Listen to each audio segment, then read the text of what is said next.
빌립보서 4장 2절부터 13절 말씀 중심으로 기쁨의 교회가 되어야 합니다 라고 하는 제목으로 은혜를 나누겠습니다.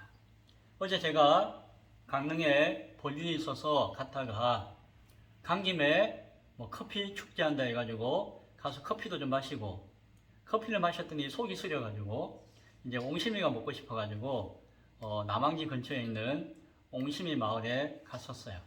예전에 유명한 집이다 해가지고 한번 찾아간 적이 있어가지고 그 집에 옹심이가 먹고 싶어서 갔죠. 거기는 할머니 혼자서 영업해요. 그 할아버지인지 아저씨가 도와주는데 그분은 좀 몸이 불편하신 분인데 할머니가 주방에 일을 다 하시는 거예요. 그런데 TV도 나오고 해가지고 아마 유명한가 봐요. 먹어보니까 맛도 괜찮아요. 어제 오래간만에 한 1년 반 만에 일부러 한번 찾아갔어요. 근데 어제 토요일이니까 사람들이 많았겠죠. 제가 한 1시쯤 갔는데 그래도 여전히 사람들이 많이 있어가지고 주방이 바빴어요. 그런데 저는 이제 혼자 왔으니까 조금 뻘쭘했어요. 혼자 다 이렇게 단체로 오기도 하고 했는데 그래도 용기 내가지고 저는 꽃배기요 해가지고 꽃배기를 주문했어요. 옹심이 꽃배기를 주문했는데 주문하고 옆에서 보는데 주문할 때도 느꼈는데 할머니가 짜증이 막 있는 거예요. 왜 그랬을까요? 바빠가지고. 바빠서 정신이 없으니까 원래 성품이 그런지 몰라도 짜증이 나는 거예요. 제가 하니까는 아유 이렇게 하고 또 남편인지 몰라도 일하는 분한테 이래나 저래나 막 시키고 오히려 남자분이 몸도 불편한데 밖에서 막 열심히 아무 말도 안 하고 막 그 많은 사람들 챙기는데 물론 다 힘들겠죠. 두 분이 그걸 다 하려고 하니까. 아무튼 막 그래요. 그래서 손님이 많은 건 좋은 일이에요, 나쁜 일이에요? 좋은 일이잖아요. 그래서 야, 좋은 일이 막 일어나고 있는데 정작 본인은 막 힘들다고 짜증내가지고 막 하는 걸 보니까 좀 안타까웠어요. 그리고 좀 아쉬웠어요. 저분이 조금만 더 힘들지만 이왕이 즐거운 일이니까 그래도 장사하는 집에 손님이 안 오는 것보다는 많이 오는 게 낫잖아요. 힘들어도. 그래서 즐거운 마음으로 기쁨으로 감당하면 참 좋았을 건데 왜 전에 짜증을 내시나 하고 하는 마음을 제가 가졌어요. 먹다가 체할 뻔했어요. 항상 그런 건 아니겠지만 어제 그런 상황을 제가 보고 여러 가지 생각을 했었습니다. 마음에 기쁨이 없으니까 참 저런 아쉬움이 있구나. 돈은 안만 많이 벌고 장사는 잘 돼도 늘 저렇게 하겠구나 하는 생각을 했어요. 오늘 빌립보서는 기쁨의 성경이에요. 빌립보서는 기쁨의 성경이에요. 기쁨의 의미와 내용과 기쁨을 표현하는 그런 곳이 짧은 4장의 성경 안에 16번이나 나와요. 구체적으로 기쁨이라는 표현이 들어있는 구절만 해도 한 10개가 돼요. 제가 한번 읽어드릴게요. 1장 4절에 보니까 너희를 위하여 기쁨으로 항상 간구한다. 1장 18절에 교회의 부족한 모습들 가운데서도 그리스도만 전파된다면 나는 기뻐하고 또한 기뻐하리라 라고 이야기해요. 2장 4절에서도 예수의 마음을 품어 기쁨을 충만하게 하라 라고 이야기해요. 2장 17절에서도 나를 전제로 드릴지라도 나는 기뻐하고 너희 무리와 함께 기뻐하리니 라고 이야기해요. 2장 18절에서도 이와 같이 너희도 기뻐하고 나와 함께 기뻐하라 라고 말씀해요. 2장 28절과 29절에서도 보면은 내가 보낸 자를 보고 기뻐하기를 원하노니 주 안에서 모든 기쁨으로 영접하라 라는 말씀을 해주어요. 3장 1절에서도 나의 형제들아 주 안에서 기뻐하라 라고 권면해요. 4장 1절에서도 교회의 성도들을 향해서도 당신들은 나의 기쁨이요 면류관인 사랑하는 자들입니다 라고 고백하는 것이 나와요. 4장 4절에서도 주 안에서 항상 기뻐하라 내가 다시 말하노니 기뻐하라 라고 말씀해요. 4장 10절에서도 내가 주 안에서 너희로 인해서 크게 기뻐하노라 라고 이야기해요. 기뻐하라 기쁘다 하는 이야기가 대충만 봐도 한 10개 구절이 나오잖아요. 전체 내용을 보면 16개가 나온다니까요.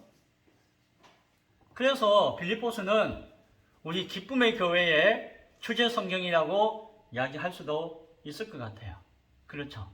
자, 그런데 오늘 바울이 빌립보 성경을 통해서, 빌립보서를 통해서 특별히 기쁨을 강조한 이유가 뭘까요?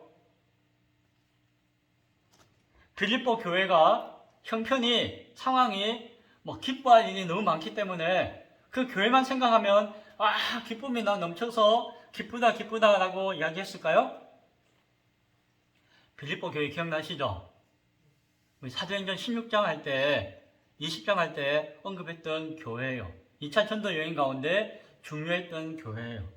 성령께서 아시아 지역 전도를 막으셨잖아요. 그리고는 드로아에서 유럽으로 건너가기를 마게도니아에서 성도들이 요청하는 소리를 듣게 하시고 건너가게끔 인도하셨어요. 건너갔을 때에 네아폴리라고 하는 항구를 통해서 빌립보에 들어갔어요. 이 네아폴리는 빌립보의 관문과 같은 항구였죠. 처음으로 유럽에 처음 들어갔던 도시가 어디다? 빌립보성이었어요. 빌립보였어요. 오늘 빌립보서를 기록해서 보낸 바로 그곳이었어요. 거기서 누구 만났죠? 차세곡감 장수였던 루디아라고 하는 여인을 만났어요. 하나님을 잘 섬기는 예비된 자를 만나서 바울이 큰 도움을 받았죠. 또 거기서 점치는 귀신 들린 여종을 만났어요.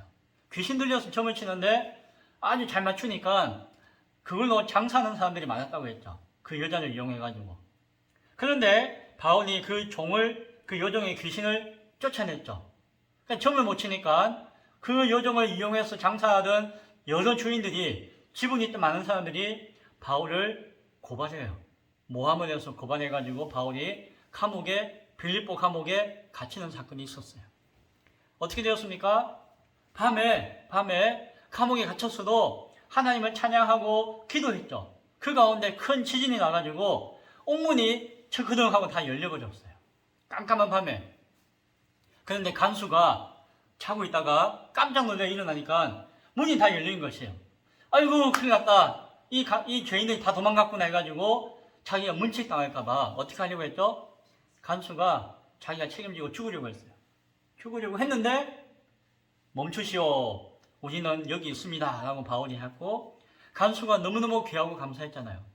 간수가 바울을 당해서 야, 내가 어떻게 하면 구원받겠습니까? 이렇게 막 물어보고 하니까 그때 우리가 잘 아는 말씀, 주 예수를 믿으라. 그리하면 너와 내 집이 구원을 받으리라 라고 하는 바울의 선포가 있었어요. 간수와 그 가정이 구원받는 역사가 어디에서? 이 빌립보에서 일어났던 것이에요. 그래서 세워진 교회가 빌립보 교회예요. 그래서 바울과 같이 동행했던 누가의 고향이 빌립보예요. 그래서 그때에 교회가 세워지니까 누가는 바울과 같은 여행을 멈추고 이 빌립보 자기 고향 교회가 막 세워지니까 거기서 그 개척교회를 막 섬기는 사명을 감당했다라고 이야기해요. 누가가 남았죠. 그런 사건들이 있었던 곳이 어디다? 빌립보 지역이었고 빌립보 교회였습니다. 그런데 그로부터 한 10년이 지났어요. 지금 로마의 감옥에서 바울이 편지하는 때가 한 10년이 지났어요. 그런데 10년이 지나는 동안 사실 빌립보 교회를 보면은 참 감사한 것이 많았지만 특별히 기쁨의 편지를 쓸 만한 이유는 보이지 않아요. 빌립보 교회가. 왜요? 오늘 성경을 보니까 물론 바울에게 빌립보 교회가 헌금을 보내줘서 참 고맙다라고 칭찬하는 말씀도 나오지만은 빌립보 교회는 교회 안에 분열과 다툼이 있었어요. 서로 싸웠다는 거예요. 여인들이. 대표적으로 오늘 성경을 보니까는 요디아와 순두계라는 두 세력이 크게 다투고 있었던 것 같아요. 그래서 4장 2절에 보니까 이야기하죠. 요디아를 권하고 순두계를 권하여가지고 주 안에서 같은 마음을 품어라. 당신들이요 싸우지 말고 분쟁하지 말고 그냥 예수 안에서 한 마음이 되십시오라고 권면했다라고 이야기해요. 꼭 집어서 이름을 이야기할 만큼 아주 대표적으로 분열되어지고 다툰 세력이 있었다는 것을 보게 되어져요. 또한 오늘 3장 2절에 보니까 개들을 삼가하고 행악하는 자들을 삼가하고 몸을 상해하는 일을 삼가라라고 하면서 이단들의 거짓된 교사들의 유혹에 빠져 있는 자들이 교회 가운데 있었고 그것 때문에 교회가 문제가 있었다라고 하는 것을 보여줘요. 바울이 삼가하십시오, 이런 거 삼가하십시오, 개들을 삼가하십시오라고 아주 심각하게 경고하고 있는 말씀도 보아요. 교회 현실은 이단이 와서 거짓된 가르침을 가르치고 그게 미혹돼서 혼란스러운 것도 있었고 서로 분쟁하고 다투고 분열되어지는 모습도 있었다는 것이에요. 사실상 교회가 완전한 교회는 없어요. 그래서 빌립보 교회도 세워진 지 한 10여 년 만에 이런저런 문제들이 있는 것이에요. 그래서 교회를 바라보고 오늘 이 기쁨의 편지를 기록했다라고 생각할 만한 이유는 없는 것 같아요. 그러면은 오늘 이 기쁨의 편지를 쓴 이유가 뭘까요? 빌립보서는 이전에 말했던 것 같이 바울의 옥중 서신 가운데 맨 마지막 편지로 생각되어져요. 크게 이야기하다가 디모데 후서가 마지막에 쓰여졌다 이런 설도 많지만은 제가 생각하는 것은 디모데 후서가 가장 먼저 쓰여졌고 그 이후에 옥중 서신으로 알려져 있는 골로새서, 빌레몬서, 에베소서가 쓰이고 맨 마지막으로 빌립보서가 쓰여졌다라고 저는 생각해요. 그 주장에 동의하는 입장이에요. 그렇다면은 바울이 감옥에 갇혀 있는 상태가 가장 오래됐을 때가 언제다? 이 빌립보서를 기록할 때였어요. 가장 힘들고 어려운 때가 언제다? 아마 그때쯤이었다는 것이. 최악의 상황을 맞이하는 가운데 이제 우리는 역사적으로 그 이후에 얼마 후에 순교당해요. 그리고 처음에 감옥에 갇혔을 때하고 지금하고는 로마의 분위기도 완전히 달라졌어요. 어렵고 가장 힘든 최악의 상황 가운데서 오늘 바울은 최고의 기쁨을 노래하는 이 성경을 편지를 기록하고 있다는 것을 우리가 바라보게 되어진다는 것이에요. 역설적으로 최고의 기쁨의 편지를 최악의 고난의 순간을 통해서 바울이 기록하였다라고 하는 것이에요. 어떻게 그렇게 했을까요? 오늘 4장 4절에 주 안에서 항상 기뻐하라. 내가 다시 말하노니 기뻐하라 라고 이야기해요. 빌립보 교회를 향해서 이야기하지만 모든 교회를 향해서 이야기하는 것이에요. 자기가 가장 힘들고 어려운 상황 가운데 바울이 외치는 소리는 무엇이다? 주 예수 그리스도 안에서 항상 기뻐하라. 언제 기뻐하라고요? 기분 좋을 때? 장사 잘 될 때? 항상. 내가 다시 말하노니, 내가 다시 말한다는 뭐예요? 한 번 더 내가 반복해서 강조해서 또 이야기하는데 뭐다? 기뻐하라 라고 명령하고 권면하고 가르치는 말씀을 주고 있다는 것이에요. 그 앞에는 무슨 일이 있었죠? 2절에 교회 안의 분열과 다툼의 대표자인 요디아와 순두개를 향한 권면의 말씀을 하고 있었잖아요. 그래서 사이좋게 지내세요. 같은 마음이 되시오 라고 권면했었어요. 그리고 그 뒤에는 뭡니까? 너희가 모든 관용을 모든 사람에게 알게 하라. 주께서 가까우시니라 라고 말씀을 해요. 항상 기뻐하라는 말씀 전후 사정은 그렇게 기뻐할 내용은 아니었다는 것이에요. 상황은. 관용이 뭐예요? 다른 사람을 너그럽게 받아들이고 용서하고 인내하는 마음을 관용이라고 이야기해요. 관용하라라고 이야기해요. 그리고 너희의 관용을 모든 사람들이 알게 하라라는 것이에요. 모든 사람이 알게 하라는 것은 뭐예요? 모든 사람에게 관용을 베풀라는 이야기예요. 모든 사람이 나를 힘들게 한다 할지라도 모든 상황이 어렵다고 한다 할지라도 뭐하라? 그들을 인내함으로 용서하는 마음을 가지라라고 이야기하는 것이에요. 간단한 일이 아니었던 것 같아요. 이렇게 이야기해요. 주께서 가까우시니라. 아이고 예수님 오셔가지고 심판날 다가왔으니까 용서하십시오. 이런 표현까지 해요. 그러니까 주님의 다시 오심까지 언급하는 걸 보면은 정말 크게 많이 심각하게 인내하고 용서해야 될 상황들이 교회 안팎에 자신에게 있었다라고 하는 것을 우리는 생각할 수가 있습니다. 그러나 그 가운데서 어떻게 하라고요? 기뻐하라. 주 안에서 항상 기뻐하라 라고 말씀하는 것입니다. 이어서 6절에 보니까 이렇게 이야기해요. 아무것도 염려하지 말라라고 이야기해요. 뭐예요? 염려할 게 많다는 것이에요. 그러나 모든 것 가운데 아무것도 염려하지 말라는 것입니다. 그렇다고 가만히 있어야 돼요? 그게 아니라 인내하고 용서하고 염려하지 않는 마음 가운데서도 어떻게 해야 된다? 그 모든 일 가운데 기도와 간구로서 너희의 구할 것을 감사함으로 아뢰라 라고 이야기해요. 여기서 구할 것은 뭐예요? 뭐 단순히 내가 필요한 것들, 문제가 해결되기를 구하는 것을 이야기할까요? 그게 아니에요. 내가 간구하고 기도하는 가운데 감사함으로 구할 것은 뭐예요? 용서와 인내와 감사할 수 있는, 그에 따라서 내가 기뻐할 수 있는 그 마음을 구하라는 것이에요. 항상 기뻐하라라고 명령했지만 그것은 저절로 기뻐지는 것이 아니라 어떻게 하라? 인내로 용서하는 마음을 가지고 기도와 간구로서 힘써 구해야 하는 것이 무엇이다? 기쁨이라는 것이다. 7절에서 그리하면은 모든 지각이 뛰어난 하나님이 모든 지각이 뛰어나는 것은 뭐예요? 하나님 다 아신다는 거예요. 내가 힘들고 어렵고 곤란하고 아픈 상황들 하나님은 다 모르신다? 다 아신다는 거예요. 모든 지각이 뛰어난 하나님께서 그 하나님의 무엇이? 평강이 그리스도 예수 안에서 너희 마음과 생각을 지키시리라 라는 것입니다. 인내로 용서와 감사의 마음으로 구할 때에, 기쁨을 간구하고 기뻐하고자 애쓰고 힘쓸 때에 모든 형편을 아시는 하나님께서 무엇을? 평강을 주시고 평강으로서 우리의 마음과 생각을 어떻게 한다? 기뻐할 수 있도록 지켜주신다는 것이에요.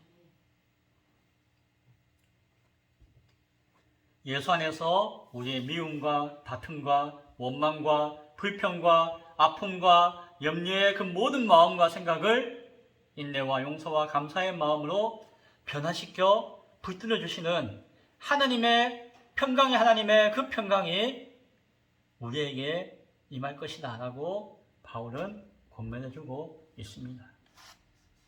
무엇이든지 참되며 무엇이든지 경건하며 무엇이든지 옳으며 무엇이든지 정결하며 무엇이든지 사랑받을 만하며 무엇이든지 칭찬받을 만하며 무슨 덕이 있든지 무슨 기림은 칭찬받을 만한 것을 이야기하는 거예요. 무슨 기림이 있든지 이것들을 생각하라. 뭐예요?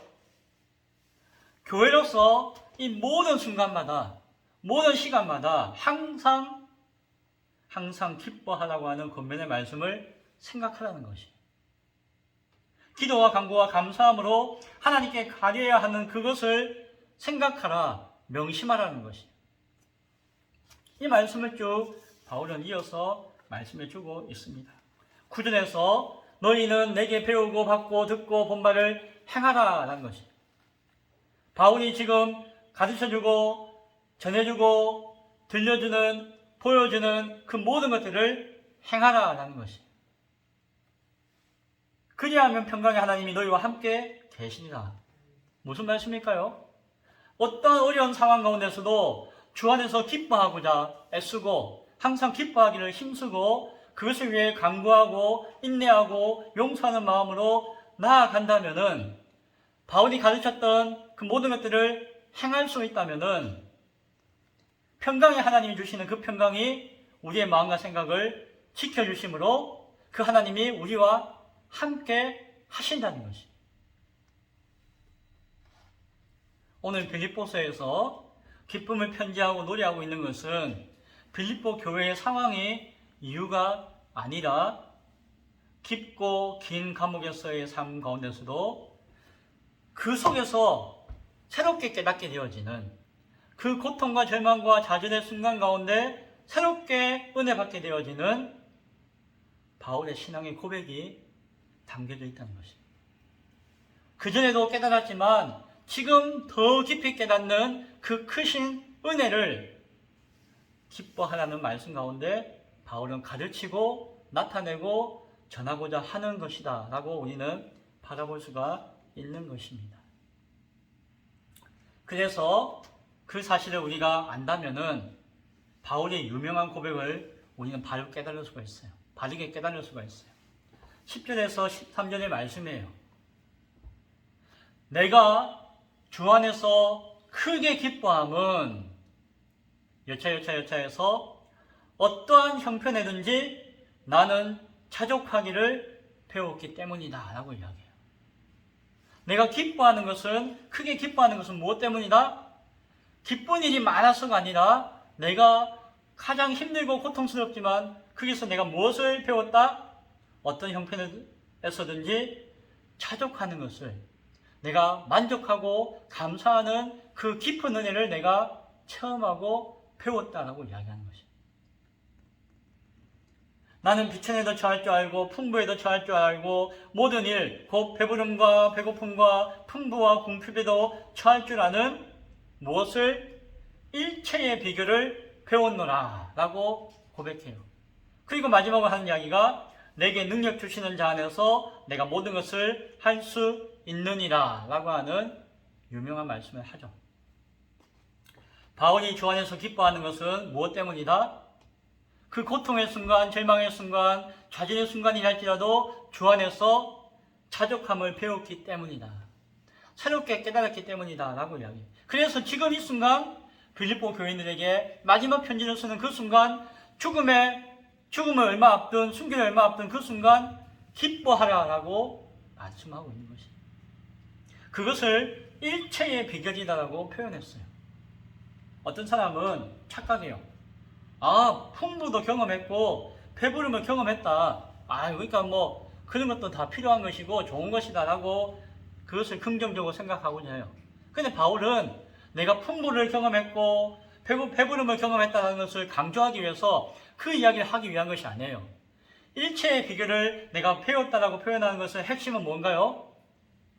내가 비천에 처해 있고 배고픔 가운데 처해 있고 낮고 천한 인생과 삶의 경험 가운데 있고 지금 이 순간 내가 그러하다는 것을 이야기하는 것이에요. 감옥에서 죽지 못해 사는 어렵고 힘든 고난의 시간들을 겪고 있고 그가 앞서 이야기했듯이 모든 동역자들과 성도들에게 버림받은 것과 같은 원망스러운 상황 가운데 디모데후서에 기록하고 있잖아요. 그 상황 가운데 있다는 그 어려움들을 자기 평생에 받았던 박해와 핍박뿐만이 아니라 지금 이 순간에 있는 그 모든 것 가운데서 일체의 비결을 이야기하고 있는 것입니다. 바울이 배웠다고 이야기하는 일체의 비결을 한마디로 이야기하면 뭘까요? 주 안에서 기뻐하는 것이었어요. 인내할 수 있고 용서할 수 있고 결국 감사할 수 있는, 우리로 보면 무슨 경지에 다다르는 것 같은 그러한 일체의 비결을 바울은 지금 내가 새롭게 배웠다라고 고백할 수 있다. 그래서 나는 주 안에서 기뻐할 수 있었고 이 기쁨을 어렵고 힘들고 연약한 교회가 배울 수 있기를, 함께 누릴 수 있기를 내가 간절히 소원합니다 라고 바울은 빌립보서를 통해서 알려줄 수 있는 것이에요. 그래서 이 기쁨은 어찌 보면은 이 땅에 있는 교회가, 이 땅에 있는 성도가 추구하고 가져야 할 신앙의 가장 높은 경지에 있는 수준이자 열매다라고까지 말할 수가 있을 것입니다. 어떠한 상황과 환경에 놓여 있다 할지라도 항상 기뻐하라. 다시 말하노니 기뻐하라 라고 권면할 수가 있는 것입니다. 지금 자신이 경험하고 깨달았다는 것이죠. 그것이 예수 그리스도 안에 있는 놀라운 믿음의 비밀이자 증거다라고 하는 것을 자신을 통해서 고백하고 있는 것입니다. 그렇다면 우리가 마지막으로 내게 능력 주시는 자 안에서 내가 모든 것을 할 수 있느니라 라고 하는 말씀의 의미가 무엇인지를 바르게 깨달을 수가 있을 것이에요. 많은 사람들이 이 말씀을 오해하고 착각하고 자기 신앙의 기준으로 삼아요. 예수님 능력 많으신 분, 슈퍼파워, 그분의 파워로 말미암아 내가 원하는 건 모든 것든지 그분의 힘을 빌어가지고 다 이루고 할 수 있는 것이다 라고 하는 내용으로 이 말씀을 잘못 해석하고 오용해요. 그는 믿음이 아니고 신앙이 아니고 잘못된 왜곡이에요. 이 말씀에서 이야기하는 것은 무엇이에요? 여기서 이야기하는 능력 주시는 자 예수 그리스도의 그 능력은 무엇일까요? 빌립보서에 잘 기록되어 있어요. 2장 6절부터 8절에 있는 말씀이 바울이 증거하고 있는 예수의 능력이에요. 무엇이에요? 2장 6절부터 8절에 나와 있는 예수님의 능력. 그는 근본 하나님의 본체시나 하나님과 동등됨을 취할 것으로 여기지 아니하시고 오히려 자기를 비워 종의 형체를 가지사 사람들과 같이 되셨고 사람의 모양으로 나타나 자기를 낮추시고 죽기까지 복종하셨으니 곧 십자가에서 죽으십니다. 하나님의 본체이신 예수님께서 이 땅에 오신 그 자체가 자기를 비워 인간과 같은 종의 형체를 가지신 것이고 자기를 낮추시고 어디까지 자신의 생명을 내어놓기까지 낮추신 그것이 예수님의 능력이라는 것입니다. 그것이 십자가의 능력이라는 것입니다. 내게 주신 그 능력은 세상을 다스리는 파워가 아니라 그 십자가의 신앙을 가지고 그리스도의 능력을 힘입는 것이다 라고 하는 것을 바울은 이야기하는 것이죠. 내게 능력 주시는 자 그 능력 안에서 내가 모든 것을 할 수 있느니라 라고 말씀하는 것이죠. 그럼 여기서 이야기하는 모든 것은 뭘까요? 항상 기뻐하라. 모든 것 가운데 감사하라는 그 뜻을 담고 있는 것입니다. 따라서 내가 모든 것을 할 수 있느니라 안에 앞에 가로가 빠졌어요. 뭘까요? 그 가로의 내용을 넣고 이 말씀을 이해하면 정확해요. 내가 모든 것을 기뻐할 수 있느니라. 예수 그리스도의 그 십자가의 능력 안에서 내가 어떠한 어려움이 온다 할지라도 그 모든 것들을 내가 기뻐할 수 있느니라. 바로 그 말씀이에요. 빌립보 감옥에서 경험했던 놀라운 은혜와 기쁨을 바울은 기억하고 있어요. 지금 로마의 감옥에서도 새롭게 그것보다도 한층 더 깊어진 은혜를 경험하면서 감사하고 기뻐하는 일체의 비결을 새롭게 배웠다는 것이에요. 그리고 그것을 교회가 배우고 받고 듣고 바라보며 삶 가운데 붙들 수 있기를 소망하는 마음 가운데 오늘 이 빌립보서에서 기뻐하라는 말씀을 전해주고 있는 것입니다. 앞서 그 옹심이 할머니의 모습과 같이 그분 탓할 게 아니에요. 가만 생각해 보면은 제가 그래요. 우리가 그래요. 우리가 기뻐할 이유가 많아요. 하나님 은혜 가운데서 그 구원의 기쁨과 감격을 주셨어요. 우리에게 믿음을 주시고 사랑의 소망을 갖게 하셨어요. 그것을 붙들고 신앙하는 것, 그것 붙들고 사랑하는 것이 얼마나 기쁜 일인지 몰라요. 그런데 우리는 그것을 생각하지 않아요. 왜? 당장 내 앞에 있는 불평과 원망과 미움과 다툼 가운데 이건 일시적인 것이에요. 그러나 그 일시적이고 순간적인 그 상황의 어려움 가운데서 우리는 그 속에 기뻐하지 못하고 원망하며 불평하며 슬퍼하며 자신을 괴로워하며 상대방을 괴롭게 하는 그런 상황 가운데 있는 것이 아닌가 하는 생각을 하게 됩니다. 말씀을 맺습니다. 오늘 바울이 빌립보 교회를 향해서 우리 교회를 향해서 외치는 권면의 말씀을 잘 들을 수 있기 바랍니다. 주 안에서 항상 기뻐하라. 내가 다시 말하노니 기뻐하라. 아무것도 염려하지 말고 다만 그 모든 일에 기도와 간구로 너희 구할 것을 감사함으로 하나님께 아뢰라. 요구 조건 구하라는 것이 아니에요. 기뻐하기로 구하라는 것이. 이 말씀을 읽다 보면은 떠오르는 성경 구절이 있어요. 데살로니가 전서 5장 16절부터 18절에 있는 말씀이에요. 항상 기뻐하라. 쉬지 말고 기도하라. 범사에 감사하라. 이 말씀은 다른 것 세 가지 이야기하는 게 아니에요. 그렇죠?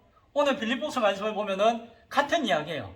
항상 기뻐하는 것이 항상 범사에 감사하는 것이고 항상 기뻐하고 쉬지 말고 기도하고 범사에 감사하는 것들이 하나의 이야기예요. 한마디로 이야기하면 뭐다? 항상 주 안에서 기뻐하라는 말씀과 일맥상통하는 것이에요. 그러나 여기서 더해지는 말씀이 있어요.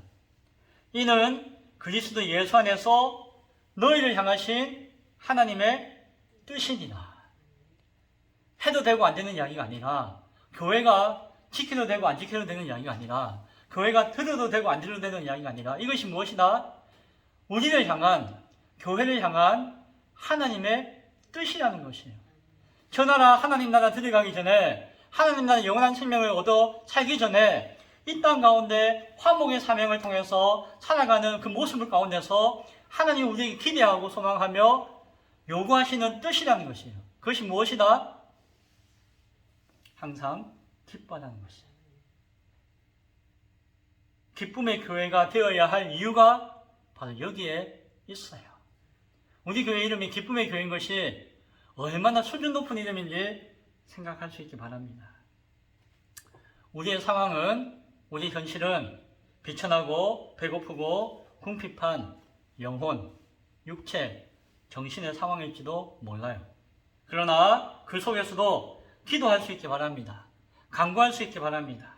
감사할 수 있기 바랍니다. 그지할 때에 우리의 모든 형편을 아시는 하나님의 그 평강이 우리의 마음과 생각을 지키실 줄로 믿습니다. 예수 그리스도의 십자가 은혜 안에서 일체의 비결을 얻음으로 항상 기뻐할 수 있는 우리 모두가 될 수 있기를 간절히 축원드립니다.